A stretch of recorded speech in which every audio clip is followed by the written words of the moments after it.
see, here's the thing, and Harry, you tried to make this point on the last podcast. You said there's no way that protesters would ever come up here because there's a bunch of hillbillies with guns.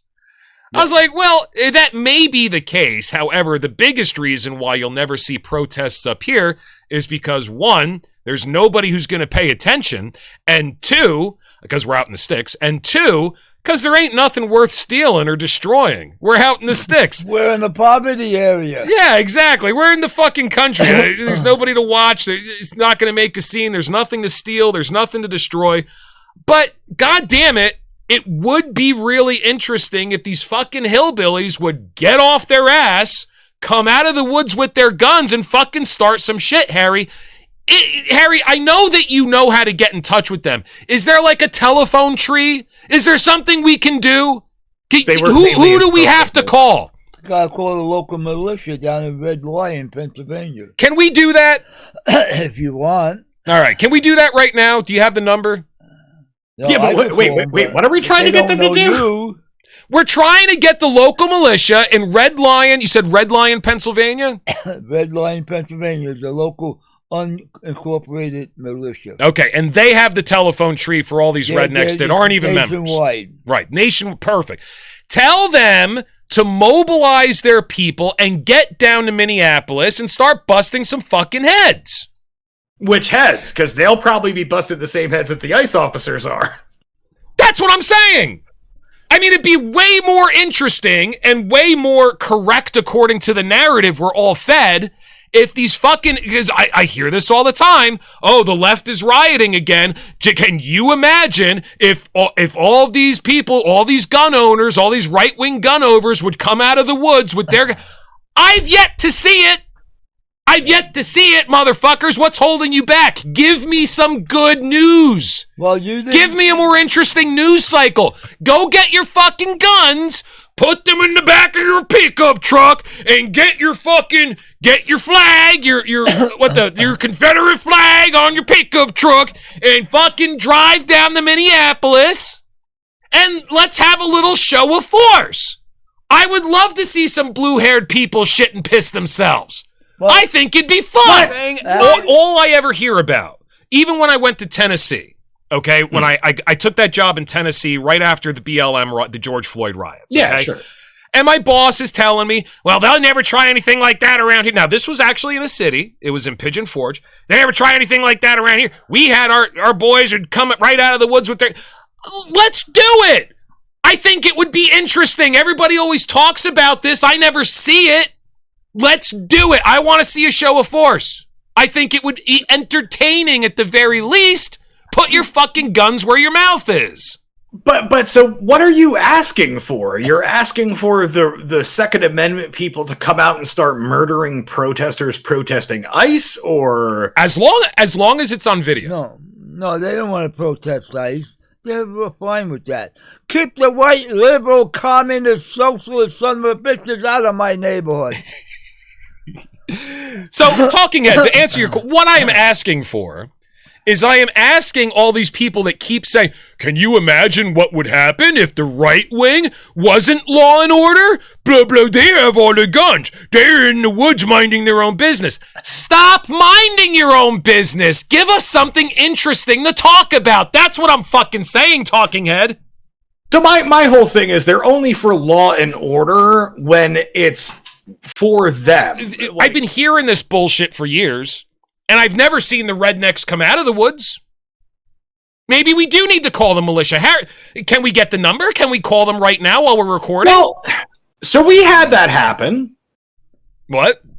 There's a very famous situation of that happening. It's Kyle Rittenhouse, who sat there and underage crossed state lines to defend private property from protesters and shot somebody. That's one kid. I want to see these hordes of rednecks everybody keeps talking about. Well, apparently, you have to be young and dumb to do it. From the producers that brought you Democracy on Ice, this is the New World Order broadcast, coming to you live from the edge of the world.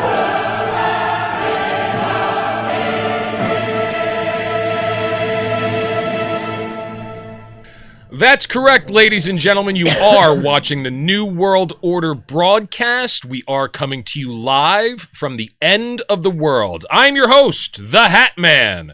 I'm joined in the studio by Harry, the Taxman, and Dr. Finkelstein, who we have decided is a head doctor. He is a neurosurgeon, and he does discount circumcisions. So he's simply a head doctor. And we are joined once again by Talking Head number 6, who is broadcasting to us from an undisclosed location. Hello, Talking Head. Hello. So, big news today for Talking Head number 6. Talking Head number 6 got a new job. He got a big... started yet, anything, but. You haven't started yet, but you got it. He got a big pay boost.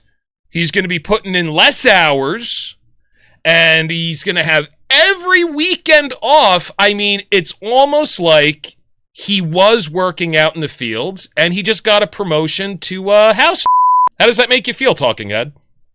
When you put it that way, not particularly well, but yeah.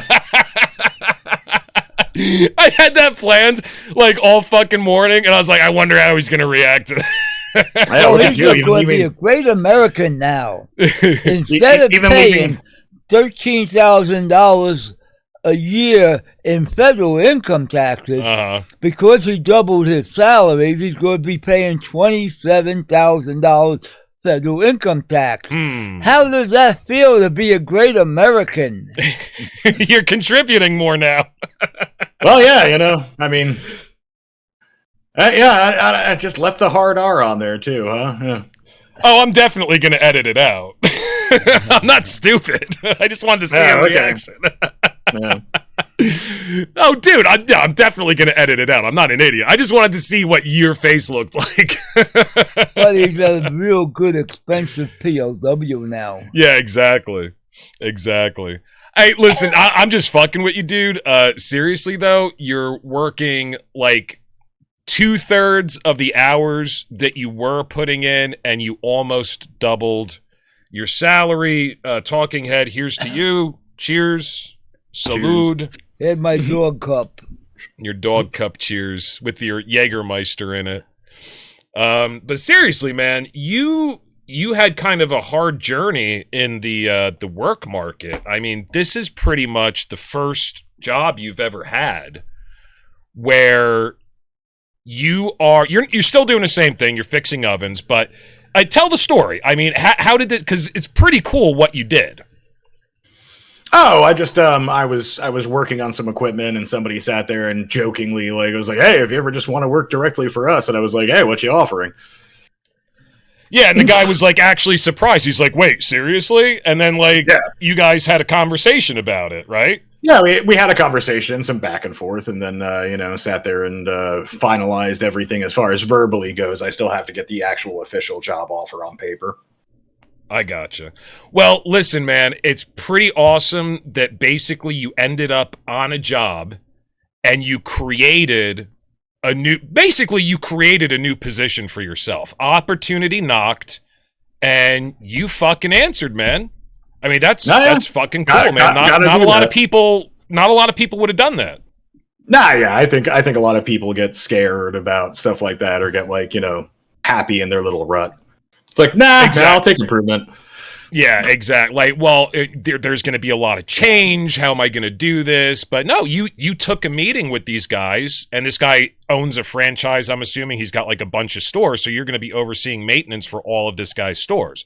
You created a position for yourself. You took a meeting, you negotiated, and you created a position. It's fucking cool, man. Nah, I was pretty happy about the whole thing. Now, We'll see when everything actually starts rolling out and all of that. But because they've got to get like a vehicle for me and everything too. So there's a little bit of upfront. So I'll still be here for the foreseeable future. But over the course of the next month or two, it should probably start rolling along. Well, have you put in your notice yet? Did you let your No. All right, that's smart. No. Yeah, that's smart. I'm not doing that until I have a start date. Yeah, I don't think anybody's going to see this. I mean, you're comfortable talking about it, right? No, yeah. I mean, I don't name who I work for or anything. So, Yeah, okay. Well, I didn't want to brag, but I do think that perhaps I am the reason that you actually did finally secure this job, because they were on the fence for a little bit, Harry, and I found out the guy's information that talking head that you were talking to about creating this position for yourself, and I sent them some information about you. I wanted to help you out. And I was like, hey, listen, man, this guy, he loves what he does. He just needs to work for people that take it a little more seriously as he does. And I think that this would be a good opportunity for him and a great opportunity for your business to take him on. And then I sent him a video here to kind of like egg them on a little bit. And let me show you what I sent them. So, you know, I fix ovens for a living, but I really wish I could have worked on the ovens in Auschwitz. At least then I would know that my work matters. So, you know, I fix ovens for a... See, and after that, they came right back to me and they were like, wow, this guy really is into what he does. I think we have to give him a job. And I didn't want to brag. I didn't want to take anything away from your efforts, Talking Head.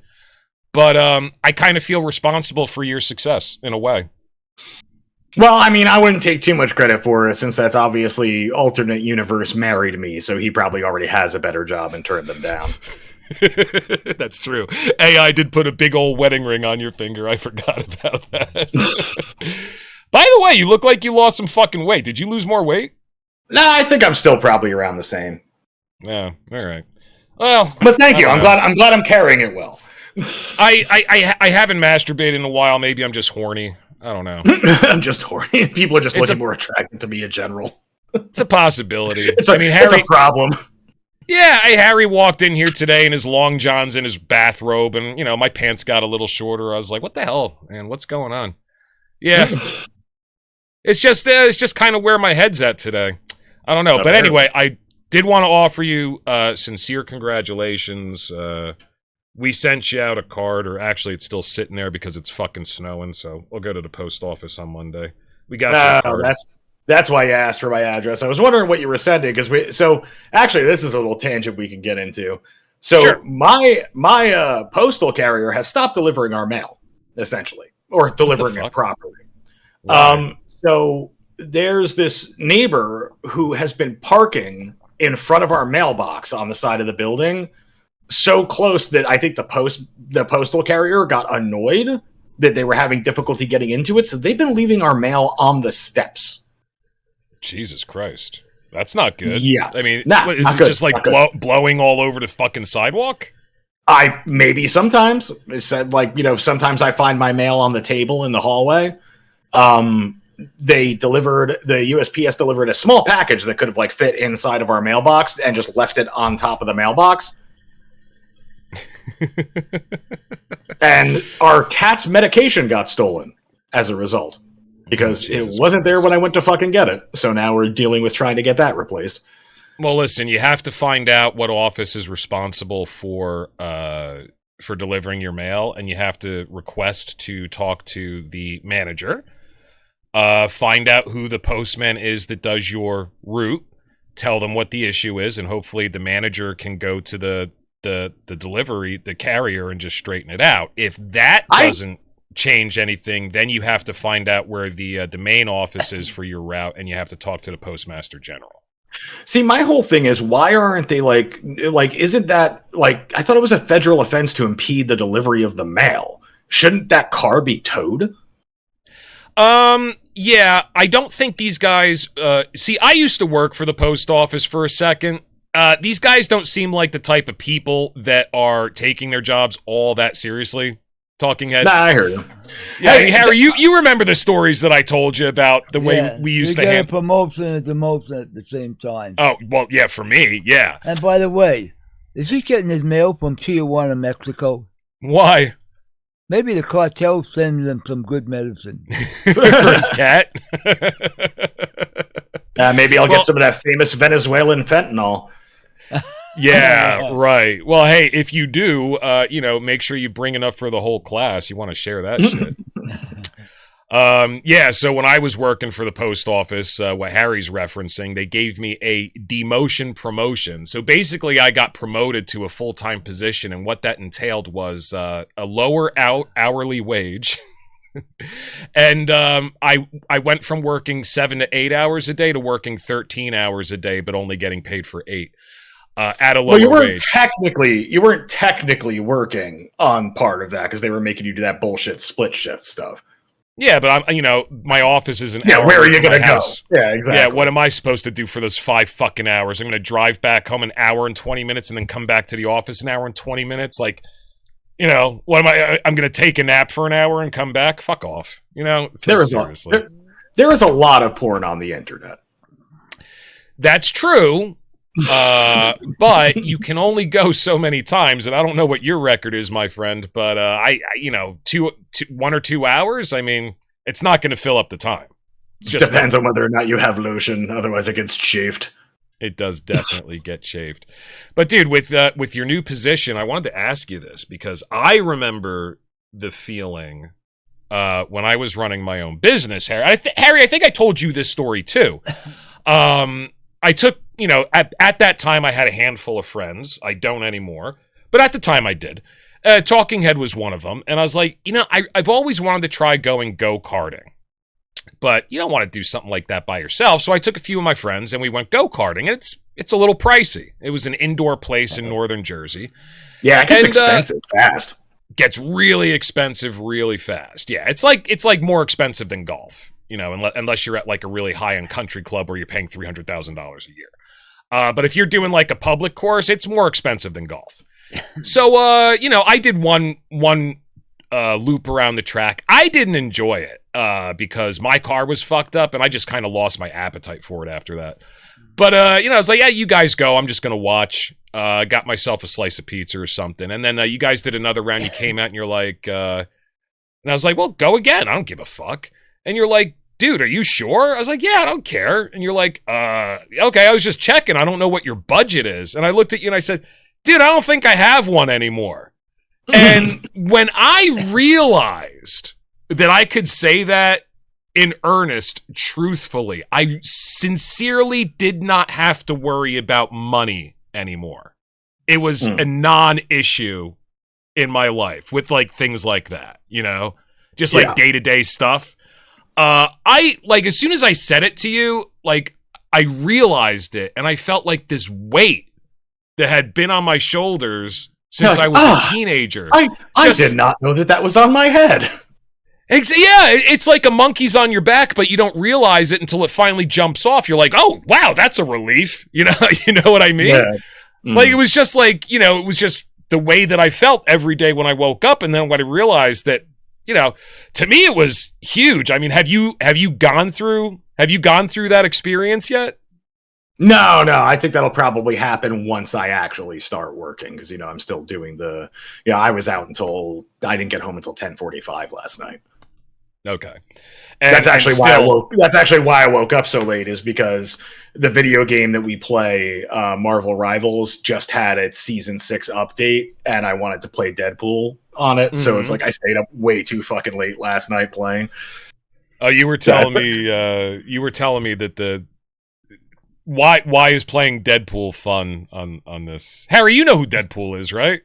You never saw those movies? It's a game. I don't know anything about it. Yeah. Right. Deadpool is in the movies too. He's like part of the superhero stuff. I don't know if I've shown it to him. I don't think I've ever watched it. He would probably think it's really stupid because it's, a comedy and whatever. I mean, it is pretty stupid. It's just funny stupid. It's supposed to be stupid, yeah. Like watching The Naked Gun, It's not supposed to be highbrow. Yeah. So tell me about playing the new Deadpool character. So they decided to do this big tease leading up to it because they've actually been teasing releasing Deadpool as a playable character since the game came out like a year ago. Yeah. And so when they finally did the announcement that he was coming out with this season, they sat there and they had this like whole thing where they so there's like 3 different roles that the heroes are divided to in the game. Like one's Vanguard, that's like the tanky guy who stands up front and takes all the damage for everybody. Then there's the Duelist, that's the damage dealing people, but they don't have as much health as like the people who are up front. Then you have like the healers who kind of tend to stay in the mid to back line, keeping everybody up. And so as they were sitting there and teasing that he was coming, they kept moving which section he was in. Okay, I gotcha. And but his whole, like, they do the whole meta thing, like, you know, because in the comics he sits there and he knows he's in a comic, and in the movies he knows he's in a movie. So in the video game he knows he's in a video game. Okay. And so some of the things that he does is like one of his weapons is like an icon that he throws at people, like it's from the game. And he'll actually sit there, like, he'll break the fourth wall with the game and talk back to the announcer and stuff like that. So what icon does he throw? He throws, like, your health bar at the enemy? No, there's, like, a little emoji that, like, pops up over his head, and he, like, grabs it and throws it like a grenade. Oh, okay, I gotcha. That's pretty funny. That's cool. So they did end up making him a tank, of course, because he has an infinite healing factor. I'm assuming that's what they made him. He's the only character that can be all three. You have to pick which version of him you want to play. Oh, okay. That's cool. Well, he is extremely powerful. That makes sense. But how is he a fucking healer? How does that work? So there was a joke that people came up with that turned into a meme when, like, they were like, oh, they're teasing Deadpool really hard. We think they're going to add Deadpool. And people were like, what's he going to be? And somebody was like, oh, a healer. He's going to heal people with bullets. So they took the meme and ran with it. So yeah, you just shoot people in the head and it heals them. That's fucking funny. That's cool. So how much longer do you think you're going to have at this job before they have everything ready for you? Oh, I don't know. It's going to depend on... So, like, first they've got to get me the job offer and everything, and then they've got to, like, figure out what vehicle they're getting, purchase the vehicle, you know, sit there and get accounts and stuff set up for me so I can buy parts and all that with corporate credit cards. And is your... So it's probably going to be a little bit. I'm thinking it's going to be at least a month. And is... Well, that's not too bad. And is your geographic space... Harry asked me this the other day. Is your geographic space going to be basically the same as what it was? More travel, less travel? It's probably going to be about the same. It's just going to be probably more travel on a daily basis. But the whole thing is like, I won't have to go as far away, like out to Harrisburg and stuff like that, or up into northern Pennsylvania, because they don't have stores up there. Mm-hmm. But most of their locations are between, like, Philadelphia and Atlantic City. Okay. And then they've got a little bit that's, like, northwest of Pennsylvania. So it's Harry, like he already travels like 2 to 4 hours to get to some stores. Yeah, he already does that. So I mean, this is actually a tighter geographic location. Yeah, and the whole thing is again, company vehicle, company gas card. Well, yeah, but you had that with the other company too, sure. Oh, sure, but you know, I'm just saying. So it's like, yeah, that was my big concern, because I was worried, because initially their thought when I first talked to them was that they were going to sit there and reimburse me for travel, and I was like, well, that's going to depend on the reimbursement. And then the owner and the manager talked about it a little bit, and they were like, nah, that doesn't make sense. It just makes more sense to get him a company vehicle. Yeah, yeah, it definitely does. Well, it makes more sense for you, because that's a lot of fucking mileage, and I mean, that's the shit that I'm doing right now. I mean, you know, even if I'm making money and what I'm doing is profitable over what I'm spending on gas, I also have to take into account, motherfucker, that was just 120 miles I put on my vehicle. That's going to come that's going to come home to roost. And that's the whole thing, but on top of that, it's like, I own a sedan, so it's like, well, it's like, I can use my car if you guys absolutely want me to. I need to know what you're paying me per month as the stipend. And I'm like, and I'm not going to be able to move equipment. Like, if you needed me to move an oven from one store to another, that's not going to fit in my car. Yeah, exactly. It's like, I'm not putting it on my back seat, because it's going to tear up my back seat and will not fit in my trunk. I hope they get you a decent vehicle. It'd be really funny if they get you like a beat the fuck pickup truck or something. Whatever, you know, it is what it is. You know, if it's got, like, granted, so Harry, you got a pickup truck you could sell them, so Talking Head could use it. Let's see. I've seen a nice Hummer on the marketplace for you. Tell them to get you a Hummer. Yeah. Yeah. Dude, you could go nuts with this shit. Now that you got them in your pocket, you could be like, "Listen, man, it's fucking Hummer or nothing, man. This is a line in the sand." I couldn't even get them to give me an extra $2,500 a year. What do you mean an extra? Why are you bargaining over $2,500 fucking dollars a year? Because it would have split the difference between what I asked for and what they offered me. Oh, okay, all right. You're still making a lot more than you were, though, right? Yeah. Mm-hmm. Okay, and it's in your contract. You're gonna get incremental raises on top of cost of living and all that. Yeah. So there's a yearly review process and everything for raises and all of that. But you do at least get cost of living regardless of what the review process is, I'm hoping. Yes. Okay, good. Yeah, so I mean, it sounds like a good deal, and when you get the paperwork, just make sure you look over it carefully. And dude, when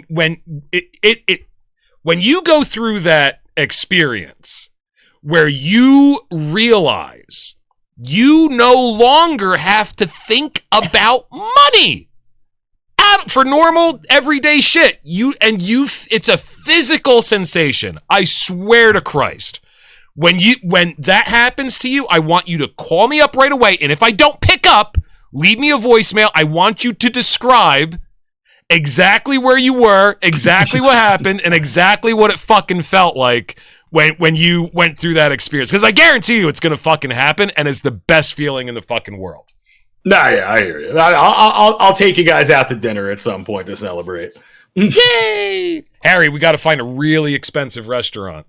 No, I went to that wedding in Lafayette. Yeah, you said that was really good, right? Oh. Yeah. But I got an opportunity for your head.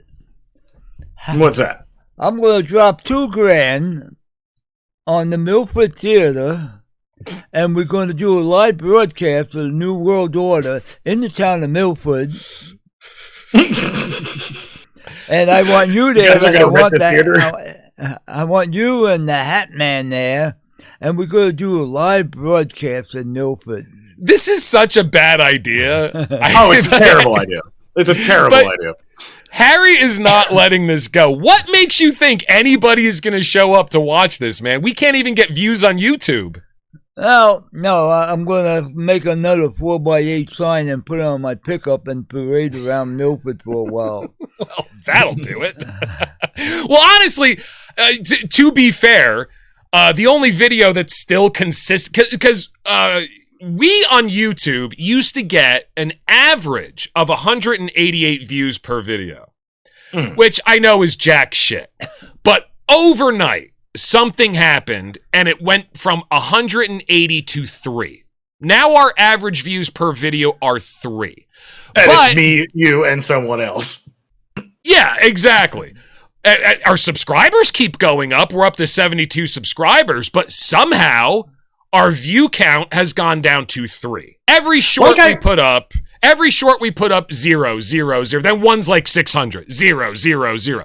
It's fucking wild. But the only video that is consistently still getting views is episode number 3, Death and Taxes, because Harry has a fucking magnet on both of his trucks advertising I've that seen fucking I've seen episode. it when I've been over there. What's that? I've seen it when I've been over there because he had it on there, before I stopped actually coming to physically go. Oh, no. I got him a professional magnet. Oh, so it's not like just the thing like taped onto it anymore? You'll have to take a picture for me. It's not just paper. Yeah, I made him nice professional magnets, which Harry still taped on for some reason. I don't know why. He was worried they were going to come off. I've had that happen. I worked at a job where I had to put a magnet on the side of a rental car. Yeah. Sorry, hold on 1 second. My doorbell's ringing. Yeah, so I actually had a job where I had to sit there and get a magnetic sign, like for the company, on a rental car because it was this weird thing. We were documenting these electrical meters in Denver, Colorado. Okay. And we had to document the serial numbers and everything. So we all flew there to do it, and we got rental cars, and they sent us magnets to put on the rental car so that people would know that we're officially working for that company when we go to the side of their house. You're walking on their property. That's kind of exactly. Yeah. And driving down the highway at 70 miles an hour on a windy, rainy day, I lost one. No idea when it fell off. Harry, I take it back, making fun of you for putting tape on your magnets. I 100% agree. Tape those fuckers on. They were not cheap. Nope. Well, they were cheap enough. Well, cheap and they're not free. Let's put it that way. I think we got you what 4, and it was six, but it was over $100, wasn't it? Yeah. Yeah. Oh yeah, like print jobs like that aren't super cheap, but like you can get them pretty affordably. I know I've had to sit there and for a couple of different companies go to like Alpha Graphics to get branding put on the sides of vehicles. It's like that's not cheap either. Alpha Graphics. When I had my own business, I was doing directories for different religious communities, which are kind of like yearbooks. And Alpha Graphics was the printer that I used to create my books. I can tell you right now, they are not cheap. But they are the cheapest in their like field is the crazy thing. Not really. They were charging me 300% over what anybody else online was going to charge me. The only reason why I went with Alpha Graphics is because they're local, so I can babysit them during the process, which saves me a lot of headaches. And also, they're the only company that would give me a free hard proof, not digital. Yeah, so you can actually see it printed. Yeah, I want to see what the fucking thing looks like on paper. A digital proof doesn't mean shit. You're basically feeding the same file back to me that I just sent you. All you did was add gutter lines to it. I mean, what the fuck does that prove? The print could still look like shit, So it's the only company I could physically babysit, and the only company that would give me a free hard proof. Every other company was online, so you can't keep an eye on what they're doing. And they're going to charge me $300 on top of everything for a one-off proof, which they were going to use a different process because it's a one-off. To create that one-off proof. They're going to use inkjet, and then they're going to switch over to, I think it's lithograph, for the full price. So it still is not going to fucking prove anything. It's fucking pointless. Like, dude, that shit cracks me up because it's like you're using a completely different process. It's like when you sit there, like, because I've seen t-shirt companies that do that too, where they're sitting there like, oh yeah, well, we'll sit there and we'll do like this one-off by using like whatever the stupid thing is that like peels off of it after a while. Yeah, right. It's like, we'll make the proof with that because, we need to get everything set up to do the actual printing that doesn't crack and peel like that. It's like, but then it's not going to look the same. It's not a proof. Yeah, exactly. Yeah. Do you not know what the word proof means? I understand what their problem is because the setting up the actual process is so labor intensive, and doing it for one fucking shirt and then resetting it for the next process. That's a lot of fucking labor, and these people are professionals, and they need to get paid. I get it. But listen, man, if I'm going to be spending thousands of dollars with you on a book, maybe just cough it up and make me a free one so I can check it out first. You know? I mean, just cough it up. I mean, with Alpha Graphics, now here's an example of the price difference. The biggest account that I ever did for my business, I had to print about 500 directories. It was a huge church. It was in Arlington, and it was like a big revolving door because it's right next to Washington, D.C. Very popular Catholic church in the area. So, we photographed over 400 families. I had to print over 500 books. I had to write a check for $14,700 some odd dollars. Okay? And it was like, you're going to give me a free, you're going to give me a proof. They're like, yeah, of course. But the price difference, even with an online company, I would have spent like maybe $5,000 or $6,000, but no proof. No, but even for $6,000, fucking give me a proof. I mean, you're making money. Come on. See, but the crazy thing is, though, is like they're like Alpha Graphics is almost like a prosumer printer. Exactly. If you get my drift, because like, so our stepsister, when she sat there and she started her business, she made flyers at Staples, showed them to me, and told me what she had spent on them. And I was like, you are fucking nuts. Yeah, Staples printing sucks. It sucks dick, dude. They looked like garbage too. Like they looked like absolute dog shit. And super expensive. Yeah. And super expensive. I think she paid like 1/4 of the price to get like much better professional flyers done at Alpha Graphics. Yeah. And you know what? I want to give a shout out to the people that did the magnets for you, Harry, because they did a really good job, and I can't remember the name of the fucking company, but they look really good. Yeah. I don't know if they stick to the car. That doesn't know. I don't know if they stick to the car without tape because we never tested it. Well, that's a safety factor. Yeah. Oh, by the way, when I a couple of years ago, I painted my flag on the hood of my car. Yeah, I'll bet you did. did. And I had that when I run around Milford. People would stop and look at my flag. I'm gonna post a picture of the flag over the video here so people know what we're talking about. That's the one with the swastika on it, right? It is the one with the swastika on it. Yeah. I'm not a painter, but I think I did a damn good job. But the message got out. So people that are just listening, Harry the Taxman has a flag. It's an upside down American flag with a swastika in the center, and then superimposed over the swastika are the letters IRS. So you know what he's getting at. It has nothing to do with Nazis. Well, he's calling the IRS fascist, essentially. At least I don't go to Ellenville with that. Where's Ellenville? What do you? Ellenville is where the Jews live. Oh, is it? Oh, no, Juice. The juice. It's where the juice live. Yeah. You don't want. It's like my friend who had a pickup truck, and he had a big old. He lived in Pennsylvania somewhere, and he had a big old Confederate flag on the door to his pickup truck. And then he decides to drive through Philly, and he gets out of the store. He parks and he gets out of the store. He's getting like a soda or something, and him and his wife look down the street, and there's a bunch of people like running down the street. He's like, I wonder what they're going after. And then he realizes they're looking at us, and then he looks at his truck. He's like, oh, shit. And then he looks back at the group of people. They're all black. He's like, oh, shit. They had to jump in their fucking pickup truck and drive away. They hauled ass out of there. Well, they had to be concerned of what was underneath my coat. What was underneath? Underneath my coat.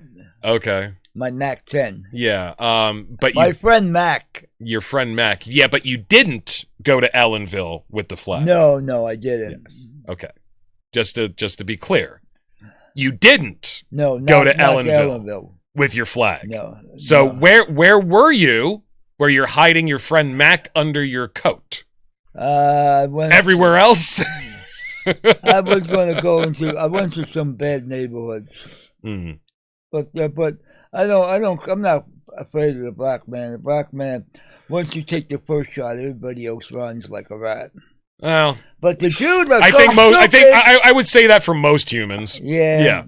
I mean, once you change the rules of the game, everything changes. Yeah. Pulling out a gun definitely changes the rules of the game. Speaking of which, talking head, we went to go shooting down in Jersey, and Harry brought with him his BFR, which just stands for, and it's on the side of the gun, isn't it? BFR, like that's the name of the fucking thing. Yeah. Stands for big fucking revolver. This goddamn thing. What's the ammo for it? 4570 Buffalo cartridge. Jesus Christ. So, dude, this thing has a fucking scope on it that you could put on the top of a rifle. Okay. Holy shit. I got to try it. I just did one round. Okay. And by the way, Harry, did I or did I not make a bullseye? Oh, dead center. Almost dead center. Yeah. I got the bottom of the bullseye circle at like 50 feet. I think I had it at 50, 75 feet. Yeah, 50 or 75 feet because it had a scope on it. I put that fucking thing all the way back. Near bullseye, but as soon as I pulled that trigger, I screamed at holy shit! Like, oh my God, this fucking thing. So, Harry pulls this thing out, and he's getting ready to shoot.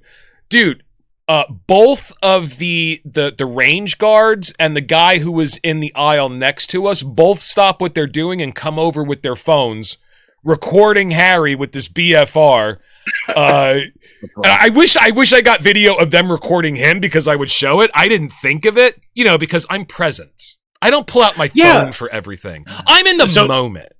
So I know you're being facetious a little there, but it's like, I don't get these people who so even when I was at the Nine Inch Nails concert, I would take little video snippets because I wanted to be able to show people how cool the lighting was. But it's like I wasn't recording the whole. There's somebody who recorded the whole performance with their cell phone and put it on YouTube. I'm like, so your whole experience was through this screen. Yeah. It's like, yeah, it's like Louis C.K. says, "Oh, you got a great phone. That's a high def screen, motherfucker. Reality is high def. Put down the phone." yeah. But yeah, so I hear you. I don't think to do things like that either, because I'll see funny shit happening sometimes too, either at work or while I'm out on the road. Like there was one day where I passed 2 different Ghostbuster Ecto-1s. Oh my God, I was like, what the fuck is going on today? Is there like a Ghostbusters convention in Western Pennsylvania? Like, what the fuck is going on here? There may have been some sort of Comic-Con or something like that, yeah. Maybe, yeah, I don't know. But like, I could tell they were different because there were slight differences to the 2 of them. I'm like, what are the fucking odds? But it's like, I didn't think to pull my phone out. So these guys are all recording Harry at the range, like, boom, boom. Harry is sitting in a chair, and I did the same thing. I don't know how fucking powerful this thing is, and I'm glad I was, because it might have knocked me flat on my ass if I was standing up. I'm in a chair, and he's got, what do you call that thing, Harry, that you rest the gun on? It's a pistol holder, so like a little thing to hold the pistol. It's like if you had like a bipod, if you had a rifle, same sort of thing, yeah. So he's got it resting in the pistol holder, and boom. And everybody's fucking recording. Harry's oblivious because you're deaf as a doornail as it is, but then you have the fucking protective headset on too. So he doesn't even realize that people are recording him and talking about him. The fucking, one of the range officers comes up to me and goes, "I got the same fucking gun." And I tell you what, dude, he's handling that like a motherfucker. When I get to be his age, I want to be a motherfucker like that. I want to still be able to handle that fucking thing. Well, I took about half a dozen shots with that. Yeah. And that, I think one shot, I had a 18-inch flame come out of it. If we were taking video for 6 shots, we definitely could have found at least one frame where there's a fireball at the end of the fucking pistol. Yeah. The range officer was showing me a video that he shot where he was using, I think it was the same, if not the same gun, it was taking the same ammo. No, he had a 500 S&W. Okay. See, Harry remembers this shit. I don't even know what that means. Well, I know S&W Smith & Wesson, but I don't know, like, if he says 500, I don't know what the fuck that is. It's a large 50 caliber. 50 caliber, okay. Yeah, and there's a fucking fireball at the end of his pistol in the picture. That's the screenshot for the video. I'm assuming it's because he chose it for social media. Yeah, man, it's fucking badass, dude. And then he grabs Harry's gun. He wants to try it, and of course Harry lets him. And he goes to shoot it one hand. Harry convinces him. No. Harry convinces him, like, 'cause this motherfucker, dude, this range officer, he was funny, but he was a little full of himself. You know what I mean? I would be scared to do that, and I work with my hands for a living, so it's like I got fucking meat hooks, and my fucking wrists are like knotty as wood, and like you don't have wrists. Your forearms go right down to your thumb. Look again. Look, yeah, exactly. Where are your ankles? Where are your wrists? Talking head, you don't have those. Okay, I don't know how you move. So this guy, he's gonna do it surprisingly deftly for a fat guy. You do, it's true. You used to do kickboxing. You weighed exactly as much as you do now. Oh yeah, like I couldn't fucking believe it when I was watching you do it for the first time. I was like, Jesus Christ, how do you spread your legs that far? You're like 300 pounds. My God. So this guy, he's gonna do it one-handed. Harry fucking panics. He's like, no. 2 hands. You're going to break my gun. Yeah, and the guy, it's not his gun, so the guy respects his wishes. But then I do it, and then the range officer comes over to me. He's like, try it one-handed. I was like, fuck you. No. I won't do it one-handed. I'm going to smack myself in the face like that stupid bitch on the stupid Karen on all those fucking shooting range videos where somebody's dumbass lightweight girlfriend shoots a gun for the first time. I think he really just wanted me to see me knock myself out so he could fucking laugh his ass off. You could probably hitting your head is going to split your head open. Yeah, I'm going to be out cold bleeding on the fucking ground in a shooting range. Not the safest place to do that. It's gonna look like fucking Optimus Prime mushroom stamped you. Pretty much, dude. The thing is just a big silver dick. That's all it is. It's fucking amazing. But no, yeah, like every time I fire, like, not that I go to the shooting ranges a lot, but like for a brief period of time, we were going to ranges a little bit. And yeah, anytime I fire anything over a 45, it's like I am not doing that fucking one-handed. Like the most I'll sit there and do one-handed is a 40 cal. It's not even good to do. So I've gotten pretty accurate shooting. 30 feet. I cupped everything in the bullseye at 30 feet. So I did 14 rounds in the bullseye. I think I had like one straggler. 14 rounds in the bullseye. The bullseye didn't exist anymore. There was no more paper. There's just a hole there, yeah. The bullseye was a hole. So I've gotten really good at this. And there's a trick to it. And I picked this up watching one of Joe Rogan's podcasts that I sent to Kevin. Because he was aim low. Like, holy shit, how do you do that? I was like, check out this podcast. What'd you say? It's you aim a little low and you don't pull the trigger like this. You squeeze your finger and your thumb together. Yeah, I don't aim low. I aim right on. So I mean, if anybody's interested in checking this out, it's because I used to be a terrible shot. I mean, you remember. I mean, I wasn't any better than anybody else. I was terrible. It's really just a matter of not worrying about your aim. Just aim at the fucking target. Your brain's going to make sure that you stay on target. And what you're doing is you're talking yourself through the shot so that at any point during the shot, you can stop. What that does is it makes your brain not be able to anticipate the impact. And as soon as I understood that principle, I'm locked in, man. I'm fucking dead on. Dead fucking on. Because I've had pretty decent success with the whole, like, think about it as your fingers coming together instead of doing this. Because with me, it wasn't like the anticipation of the bang that was making me like screw up. It's that my wrist would jerk when I would pull my finger back. Yeah, but don't you feel like you're pulling your finger back quickly to get it over with because you're like subconsciously anticipating the impact? I mean, I found out like that's part of it. Like I squeeze, and I have a single action, so I squeeze super slow because there's no tolerance in the trigger.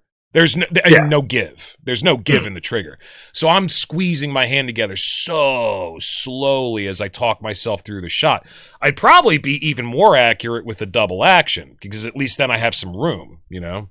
But yeah, so that was my whole thing was like that I saw a thing that said, think about it as your fingers pushing into each other, not as your index finger coming to your thumb. And once I started thinking about that, it kept my wrist a lot steadier. You're making a fist.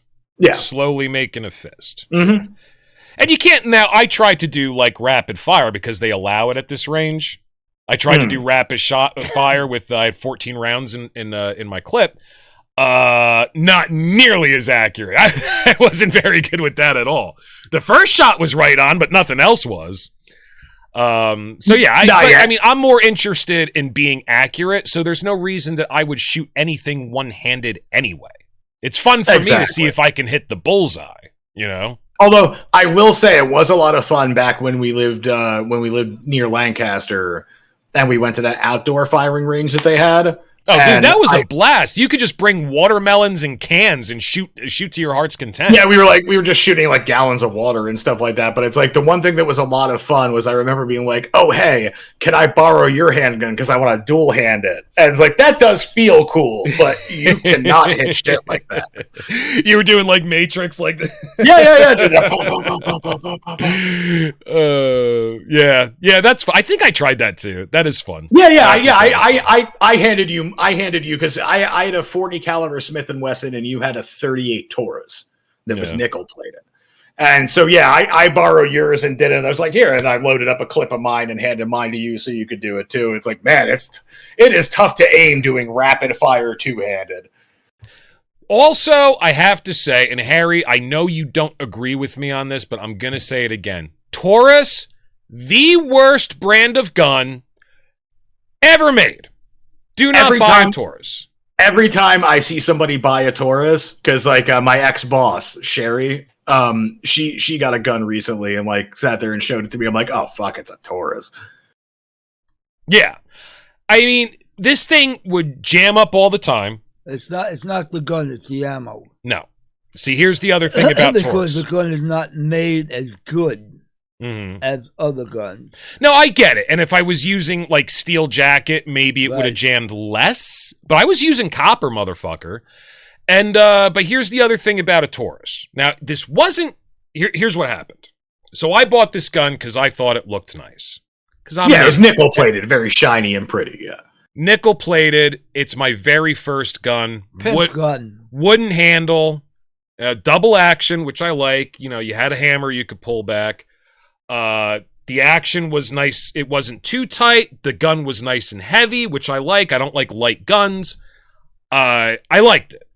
Now, first time I go shooting with this, I think on the third shot it jams. Okay, and then on the fifth shot, my talking head, help me. What's it called? My clip falls out. Oh, sorry. I didn't know where you were going. I didn't have enough information. Now, every time I go to shoot, my fucking clip falls out. My thumb keeps hitting the release for the clip. Now I'm thinking... It was set up poorly. Now I'm thinking, okay, I got a shittily designed gun. But, call this a coincidence. I don't give a shit. I'm watching a video of some guy shooting new guns that he just bought, and he's doing like a YouTube video of him shooting new guns that he bought. One of them's a Taurus. Guess what happens after the second shot that he takes? Yeah, the fucking clip falls out. So this is just something that Taurus has not wrapped their head around. Like, maybe you don't want that to happen when you're shooting, especially if you're in a fucking combat situation. That's why the Occult Commander is about the best you could get. It's been proven since 1911? Yeah, 1911. You can't go wrong with that. Yeah, it's never going to jam. No. Yeah, that's a beautiful gun. The next best gun would be a Glock, but that's like a little more money.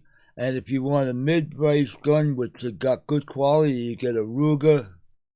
But Rugers are a good value gun, yeah. That's a mid-range price, okay. And the quality is as good as a Colt. They're really reliable, though. Yeah. You don't have to spend top dollar to get something reliable. No. Yeah. That Smith & Wesson Sigma series that I had, it was a Smith & Wesson, but with like kind of like a Glock design sensibility. Like I was about to say, I thought it was a Glock. No, it was actually a Smith & Wesson. But yeah, like I loved that gun. I have no complaints. That thing never jammed. It was easy to clean, easy to take apart. Loved that thing. Smith & Wesson Sigma series, 40 caliber. Very good. Yeah. You like my Smith & Wesson Model 27, the Dirty Harry gun? With a 6.5 inch barrel. Yeah, so Harry basically has this gun that looks like the gun that the Joker pulls out of his pants at the end of the first Batman movie by Tim Burton. Tim Burton's fucking Batman. Yeah, where he pulls the big gun out of his pants and it's got like a 6-foot fucking barrel on it and he shoots down the Batwing right out of the sky. Harry's got that fucking gun. I'm surprised you didn't bring that to the range. Well, I did take it to the range, but I was shooting 38 to it. I wasn't shooting 357. I don't remember you pulling that out. Oh, we had it there. Really? Yeah. But dude, yes, I would have noticed that the barrel on the fucking thing is this long. No, it's only 6.5 inches on that. That's not the gun that we're talking about, then. The 4570 is a 10-inch barrel. Okay, so he was talking about a different gun.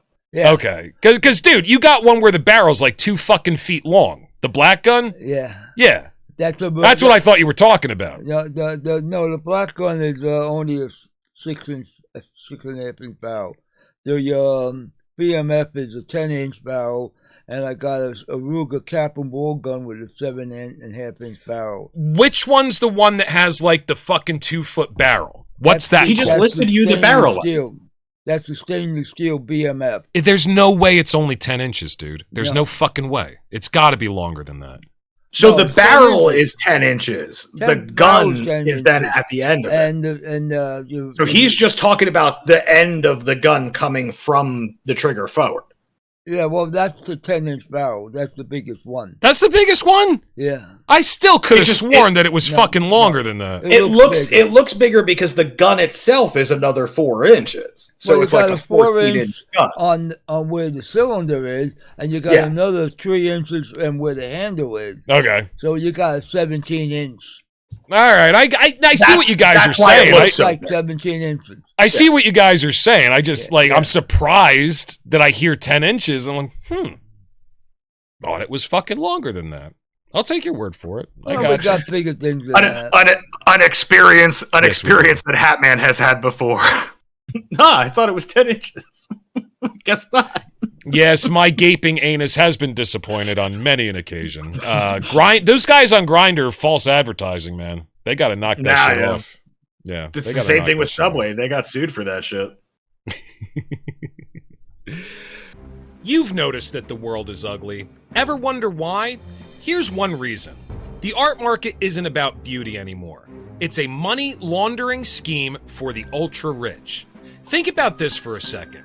In 2013, it was estimated that the Geneva Freeport, a high-security storage facility, held $100 billion worth of U.S. art, just sitting in a tax haven, never to be seen. Why? Because art is the perfect anonymous vehicle to wash dirty cash. When Mexico passed a law to track art buyers, the market crashed by 70% in a year. Why? Because the biggest buyers were Mexican cartel rings. This isn't a conspiracy theory. It's how the system works. A Basquiat painting was once smuggled into the U.S. with fake invoices saying it was worth $100 as part of a convicted money laundering scheme. The enemy here isn't just the criminals. It's the entire system. The galleries, auction houses, and collectors who look the other way because they profit. They've turned what should be about human expression into a cold, meaningless commodity. You've seen the headlines. A blank canvas sells for $20 million. Your gut reaction is, that's ridiculous. And guess what? You're right. The absurd price is the entire point. It's not about art. It's about hiding wealth. But here's the good news. You don't have to accept this. You can support art that actually means something. Art that's about subjective beauty, personal truth, occult exploration, and human connection. All the things that make it worthwhile to be a human being in the first place, not hiding dirty money. That's why I create every piece you see at newworldorderNowArt.com. When you buy my art, you're not just buying a painting. You're joining a movement to reclaim art from the launderers and the speculators.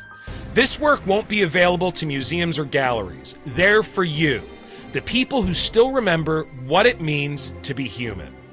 Go to newworldorderNowArt.com. That's NWONOWART.com. Sign up for our newsletter and get 10% off your first order. This is your chance to own a piece of the resistance.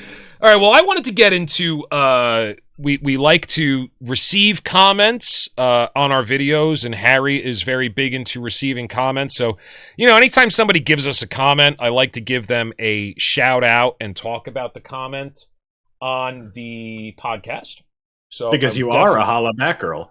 I want to do that. I am a holla back girl. Pause that. Thank you. So, this is just for the advertisement video that we put up on TikTok, and of course, oh my God, that's irritating. Let me get my mouse back over here. I got to figure out how to work this. Let's try it now. Yay! Hey! All right, so the last podcast we were talking about what happened with this Renee Good person. She was who was killed over in Minnesota during an ICE raid, and this is the comment that we got. Said, it's sad she died, but she was not murdered. She fell face first into the bullet. It's a shame she tripped. Yeah, that's kind of what I was thinking. I'm like, I see where the guy's coming from. No, so, I understand what he's trying to say, but go on. It's not said well, yeah.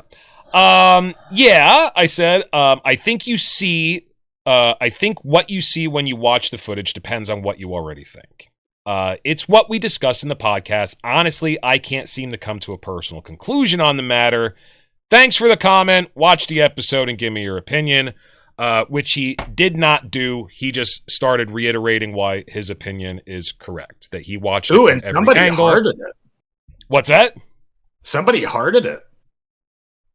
Oh, I hearted it. Oh, okay. Anyway, go on. It's for the algorithm. Yeah, he just basically says, well, I watched it from every angle, and, I'm an objective witness, and, I'm correct. It's like, all right, fine, whatever. Heart. But, so, I want to give a shout out anybody that gives us comments. But then I started seeing, here we go, all over TikTok and Instagram. Have you guys seen these AI videos of Renee Good? Like, I have heard of them. I have not actually seen them. all right, so I got some of them up here. I just kind of think this is really gross, but this is the world we live in now, and this is what people are doing. The first one's not so bad, but it gets worse, I'm sure. I've been raped to death by an illegal immigrant. You wouldn't even know my name. Think about that next time you go out to protest for illegal immigration. If I've been raped... Yeah. Thank you. Good point. Good point, whoever you are. Jinxie Cast. It's Good not point. even a good point, because that would be all over the goddamn news. This is going to keep happening. I'm sorry, what'd you say? I said it's not even a salient point, because that would be all over fucking Fox News. That is a good point.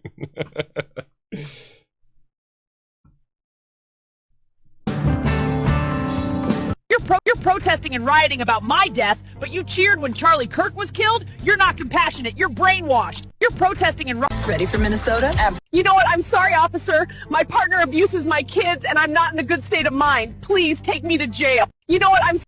There once was a... Looks like that's about it on that list. Let me get my mouse back here so it doesn't start the video. Fucking gross, dude. Really gross. No, it's crazy that the state has a bunch of people who think that they're individuals running propaganda for them. Yeah. Yeah. Like, that's fucking dark. Yeah, exactly. Can you imagine, like, I didn't see any AI videos of Charlie Kirk, after his assassination. I mean, I would have thought it was just as gross. It's gross. I mean, oh, sure. Yeah, this is an asides thing. This is it's just weird because, so on the unaired podcast, we actually started getting into a discussion about like left violence versus right violence, and that's when it kind of deteriorated. Mm-hmm. It's like, it's so weird that like right violence is always on the side of the unaired podcast was deteriorated before we started recording. Oh, before you even started. Yeah. I was falling over my microphone, and I am sitting in a chair. I could hear you desperately trying to find your earpiece and just constantly bumping into the mic, bumping into the chair, bumping into the floor. Like, I'm sitting there just trying to like fill dead air with Harry, and we're just like chit-chatting. I just keep hearing like... Well, anyway, yeah, I know. So anyway, but the right versus the left violence. Go ahead. Yeah, but I do think it's funny that like right violence always falls on the side of the state when they're like the ones who are like, oh, you can pry my guns from my cold dead hands because I need it to protect from a tyrannical government. And then here's this tyrannical government, and they're like, but those are my people. It can't be tyrannical. It's like, how is that different from I'm black, so I can't be racist? Right. Good point. See, here's the thing, and Harry, you tried to make this point on the last podcast. You said there's no way that protesters would ever come up here because there's a bunch of hillbillies with guns. I was like, well, that may be the case. However, the biggest reason why you'll never see protests up here is because, one, there's nobody who's going to pay attention, and two, because we're out in the sticks, and two, because there ain't nothing worth stealing or destroying. We're out in the sticks. We're in the poverty area. Yeah, exactly. We're in the fucking country. There's nobody to watch. It's not going to make a scene. There's nothing to steal. There's nothing to destroy. But, God damn it, it would be really interesting if these fucking hillbillies would get off their ass, come out of the woods with their guns and fucking start some shit, Harry. Harry, I know that you know how to get in touch with them. Is there like a telephone tree? Is there something we can do? Who do we have to call? Gotta call the local militia down in Red Lion, Pennsylvania. Can we do that? If you want. All right. Can we do that right now? Do you have the number? No, yeah, but wait. What are we trying to get them to do? We're trying to get the local militia in Red Lion. You said Red Lion, Pennsylvania? Red Lion, Pennsylvania is the local unincorporated militia. Okay, and they have the telephone tree for all these rednecks that aren't even nationwide. Members. Right, perfect. Tell them to mobilize their people and get down to Minneapolis and start busting some fucking heads. Which heads? Because they'll probably be busted the same heads that the ICE officers are. That's what I'm saying. I mean, it'd be way more interesting and way more correct according to the narrative we're all fed if these fucking, because I hear this all the time, oh, the left is rioting again. Can you imagine if all of these people, all these gun owners, all these right-wing gun owners would come out of the woods with their, I've yet to see it. Motherfuckers. What's holding you back? Give me some good news. Well, give me a more interesting news cycle. Go get your fucking guns, put them in the back of your pickup truck, and get your flag, your Confederate flag on your pickup truck, and fucking drive down to Minneapolis, and let's have a little show of force. I would love to see some blue-haired people shit and piss themselves. Well, I think it'd be fun. Why do you want the blue-haired? Anyway. Wait, what? Know what happened in Minneapolis? Yeah, go they were going to the north side where the black people are, and they got the ICE people there, and they got one black guy telling these white liberal women, stay the fuck out of our area. Okay, what were you saying, Talking Head? I'm very confused about what that story was. I'm sorry, what? No, they were going into the black neighborhood trying to stir up the trouble in the black neighborhood. So I think what you're saying is white Karens were trying to stir up a protesty type of trouble in a black neighborhood. Yes, and one black guy told them to get the fuck out. And said, stay the fuck out of here. My daughter lives here. Yeah, they don't like white Karens. And ICE was Neither right do I. behind the black guy. Okay, that's cool. That's funny. Yeah. I'd like to see the video of that. Just to prove that really happened, because like I'm thinking hashtag things that really happened. Well, dude, a video doesn't prove that anything really happened anymore. Well, anyway. Not these days, I hear you. Yeah. But yeah, the whole world's fucked as far as that goes. But come on, Talking Head, you don't understand what I'm saying. All I ever hear about, even when I went to Tennessee, okay, when I took that job in Tennessee right after the BLM, the George Floyd riots. Yeah, okay? sure. And my boss is telling me, well, they'll never try anything like that around here. Now, this was actually in a city. It was in Pigeon Forge. They never try anything like that around here. We had our boys would come right out of the woods with their... Let's do it! I think it would be interesting. Everybody always talks about this. I never see it. Let's do it. I want to see a show of force. I think it would be entertaining at the very least. Put your fucking guns where your mouth is. But so what are you asking for? You're asking for the Second Amendment people to come out and start murdering protesters protesting ICE, or as long as it's on video. No, they don't want to protest ICE. They're fine with that. Keep the white liberal communist socialist son of a bitches out of my neighborhood. So, Talking Head, to answer your question, what I am asking for is I am asking all these people that keep saying, can you imagine what would happen if the right wing wasn't law and order? Blah, blah, they have all the guns. They're in the woods minding their own business. Stop minding your own business. Give us something interesting to talk about. That's what I'm fucking saying, Talking Head. So my whole thing is they're only for law and order when it's for them. Like the immediate lyric that springs to mind is so you can survive when law is lawless. They're for law and order when law and order is for them. Gorillaz, good song.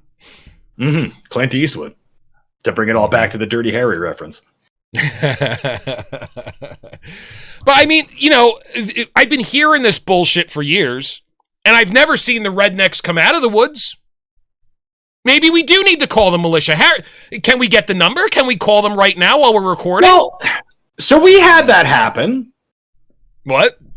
There's a very famous situation of that happening. It's Kyle Rittenhouse, who sat there and underage crossed state lines to defend private property from protesters and shot somebody.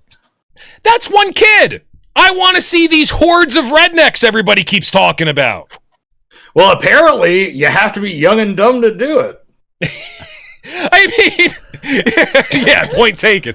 I mean, even like there's this video where really funny channel on TikTok where this guy he's talking as if he's different countries, like the country has a personality. Gotcha. Okay, I got it. So he's talking as China. The Chinese flag is like over his head. And he's like, okay, "Hey, is he doing like the Ping voice? What? Is he doing like Michael Scott's Ping voice? No, every country is just done in his natural autism voice. Okay, good. Yeah. So he is super autistic. So he's got like the Chinese flag over his head. And he's like, "Hey, America, we're gonna come get you. We're gonna invade your shores." And then he's on the other side of the camera and he's got the American flag on his head. He's like, I wouldn't do that, China. Why not?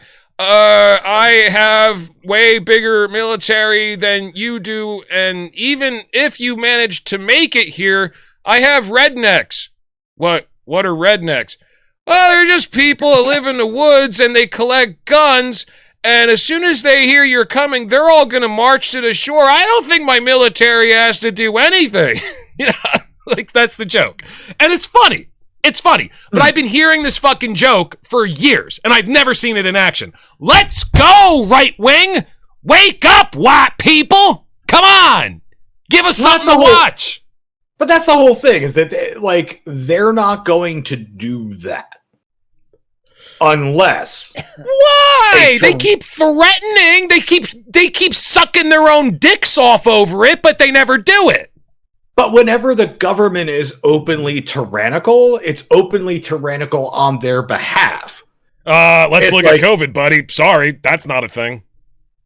Okay, so no. So all right, what? So let's ask the question: who instigated the COVID lockdowns? Was it Donald Trump? Was it Donald Trump? Was he the president? Was it the CDC? It was on the CDC's recommendation. Okay. Is the CDC a left-wing thing? Like, so they're... What I'm saying is these people are all about freedom of business. I don't care who fucking instituted the lockdowns, and you might be right, you might be wrong. I didn't look at it. I don't fucking remember. I'm 100%, but go on. Fine, I don't give a fuck. What I'm saying is they are locking you in your house. They are telling you that you can't get a job unless you take an experimental... That was during the Biden administration. I know that for sure. So where are you? You're just sitting in the woods with your guns, sucking yourselves off. Take to the streets, motherfuckers. The closest thing we had was the trucker protest. I didn't see anybody walking down the street with a goddamn gun. January 6th was the closest that we had to that. Oh, that was such bullshit. That was nothing. I'm just saying that's the closest you're gonna get to open, like. I want to see George Floyd level shit from the right. Yes. Okay, gotcha. That's what they keep sucking themselves off over. Let's go, Harry. I don't think I'm wrong here. People don't have any balls to do what they say they believe in. I'm calling out the rednecks. I'm calling them out right now, publicly. Stop sucking yourselves off, grab your guns, and go march in the street like you keep threatening to. Because honestly, at this point, nobody's fucking taking you seriously. You had the George Floyd riots. They're burning down buildings. They're throwing bricks at cops. They're running cops over. Okay? And where were you? Sucking yourselves off, saying, imagine if we weren't law-abiding citizens, these motherfuckers would be terrified. Nobody's terrified because all you do is suck yourselves off. Fucking do something. But that's the funny thing is like the whole if we were in such law and order, people, it's like Really? Are you Law and Order? Are you? Supposedly. Yeah, as long as they agree with the law. I mean, Harry's Law and Order unless it's the IRS. Yeah, exactly. Like, those aren't laws? And Harry, well, apparently they're not. That's the thing. Say that they're not. I gotcha. But in all fairness, the Second Amendment does say a well-regulated militia. So regulation is right in the fucking Second Amendment. So it's weird that we can't pass gun regulation. But anyway. Hey, is this Red Bank militia well-regulated? They're unincorporated, unregulated. So they're not well-regulated? No, they're not part of the state. God damn it. They're like the militia from the 1700s. God damn it. I just love the fact that a conjugation of the word regulation is in the Second Amendment. Talking Head, look up their number. Red Bank Militia. I want to see if we can give them a call while we're recording. They're in Red Lion. What? They're right out near Philly. They're right outside of Philadelphia? Yeah, they're close by there. Is Red Bank near Philadelphia? Talking Head? Red Lion. Oh, Red Lion. He's Red Lion. Red Bank's in New Jersey. Okay, I'm sorry. Not New Jersey. I used to work in Fuck Red New Bank. That's why I Jersey. got that fucked up. Yeah. New Jersey. Hey, your mother! Hey, hey, what do you mean, fuck New Jersey? Hey, boppity boopy. Well, you know what? Michael Mazzini, the one that got out of the mob, he says what they're doing with what the Muslims are doing are copying what the mob presented. They're using the mob's model for the fraud. Okay. Oh, are you talking about the U.S. government? No, I'm talking about the Muslims in Minnesota are using the mob's model of their business to do the fraud. Are you talking about the Somalian daycare thing again? Is that what you're talking about? No, we're talking about the fraud that's going in Minnesota. The Somalian daycares. They're copying what the mob set up as a business model. Okay, but this is, just to be clear, when you say Muslims, there's a lot of fucking Muslims. Well, are we talking about the Somalian daycares? The Somalian daycare. Okay, just want to make sure. Okay. So they got their ideas off the mob? They're using that business model. So do they call their captains capos, or do they have a different name for it? Well, they probably have different names because they got a different language. Who's the top guy? Is he called the Don? The Don's the top guy. Yeah. Then you got the Calaveras and the mediated. Then you got the earners. I want to be a consigliere for the Somalian mafia. I think that would be a fun job. You're not white enough and you don't speak a foreign language. You're out. I'm not white enough? I'm glow in the dark, motherfucker. What are you talking about? What, you iridescent? Yeah, pretty much. You have eyes, right? I'm right here. Oh, you're a shapeshifter. You can be whatever you want. That's true. All right, so we were looking at I'm going to do one more thing, Talking, and then we'll see what you found. Talking Head, you have not seen my AI fail video, have you? No, I have not. But real quick, the Red Lion militia thing. Yeah. Just to button that up real quick.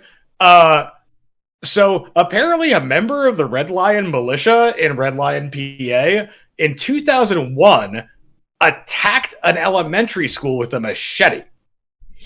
What did the kids do to deserve it, though? See, that's what they don't tell you in these fucking stories. This pisses me off, Harry. This fucking pisses me off. It's so...